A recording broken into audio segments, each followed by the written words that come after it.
The face of war is changing.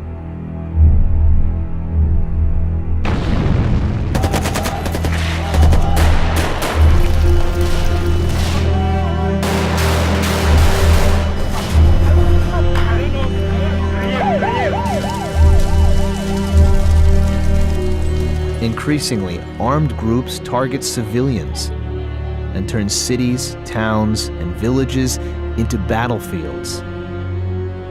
Schools and hospitals are left in ruins. Ethnic, sectarian, and political violence tears apart families, communities, and even entire societies.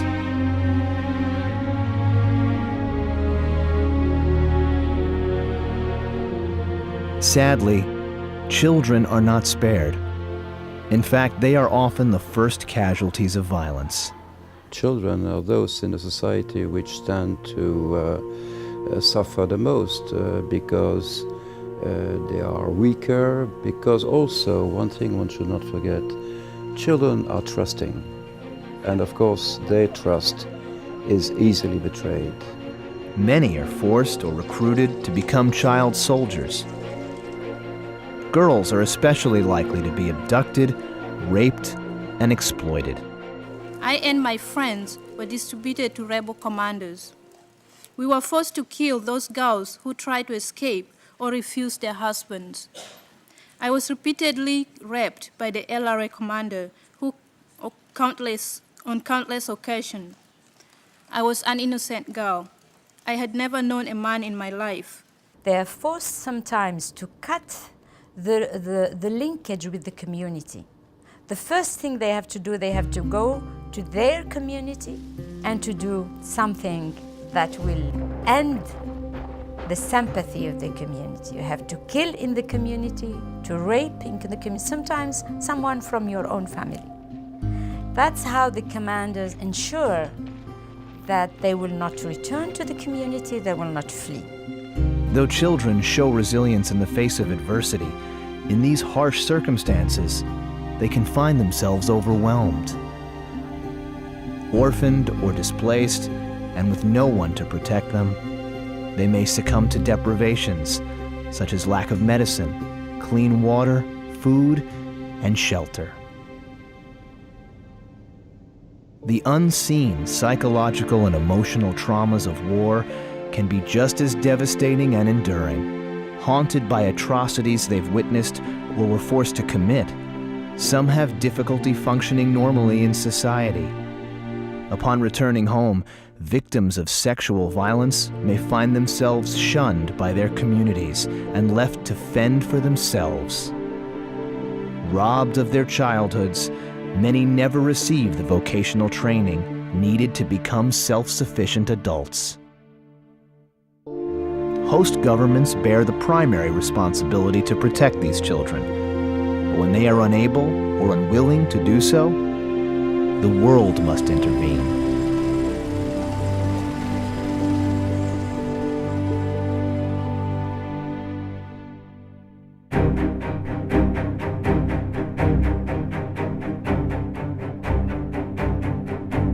It is only recently that the plight of these children has received the attention it deserves. In 1999, the UN Security Council determined that child protection is a primary international peace and security concern. Since then, the Council has taken steps to make sure this concern is addressed in all future peacekeeping operations. Child protection advisors are now routinely deployed to conflict zones.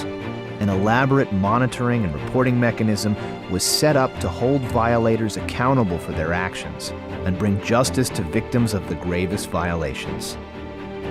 In addition, the Council mandated that all DPKO personnel receive extensive training on child rights and child protection. This training emphasizes their professional obligation to protect children. It outlines the UN's zero-tolerance policy regarding misconduct by peacekeepers, and it ensures that everyone becomes familiar with the issues affecting children and how best to deal with these issues. Protecting children is a shared responsibility, and every peacekeeper has an important part to play. Military peacekeepers look for and report violations, identify perpetrators, and assist in aiding victims. Their presence on the ground provides the security and stability necessary for normal life to return. One thing is sure is that child, when they meet with peacekeepers, they know that they will create to them no harm. Because when you have peacekeepers somewhere, you have the possibility, in case of crisis, to have soldiers that will be dedicated to your protection, that will do their very best to save you if your life is in danger. UN police work within communities and alongside national police to respond to problems affecting children. The mission has several civilian components, and each has its area of expertise. Together, they promote children's rights and child protection issues in the political arena, in the courts, in the communities, and out on the streets. If we are to respond to the enormity of the problems that children encounter in conflict zones, we cannot rely on one person. The contribution of each and every component is vital.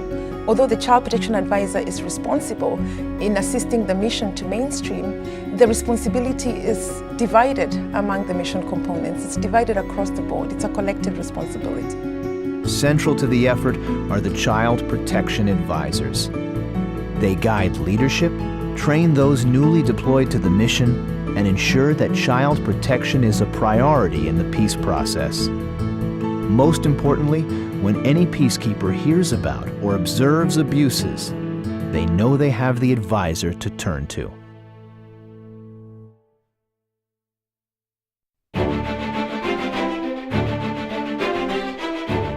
All around the world, peacekeepers are making a difference.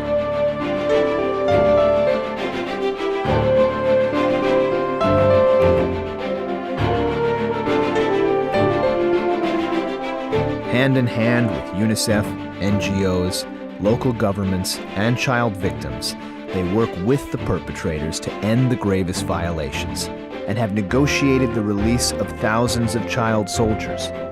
They assist in resettling them back into their communities, help them to rebuild their lives, and offer real hope for a better future. Most importantly, those who have committed war crimes against children have been tried before the International Criminal Court and found guilty.